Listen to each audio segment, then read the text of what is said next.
Hello friends, आज इति आसी मो पाखक समस्त को ट्रीट देती ना जेहेतु बेस्ट फ्रेंड को देन तो दबा को तो पड़ो ना मोर बाकी अच्छी दब सी आम जाऊे रेस्टोरेंट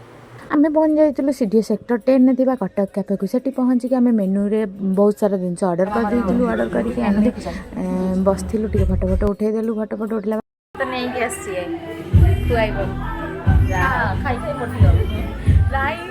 पतली देख तो मोटा ये गोटे ही मनीष जी सब मत कह कि तू खाई मोटी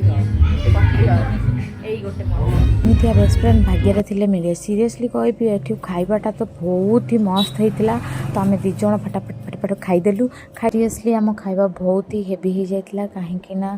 आम बहुत क्वांटिटी भी दे देते तो आम ताको नष्ट भी करूँ कहीं जेहेतु आम पैसा देचु तो बाध्य खाइलु खाई सेठू मु बाहरी पड़ी डेली नीड्स रु मत कि ग्रीन टी किणवार तो ग्रीन टी किणी घर को पलैलु।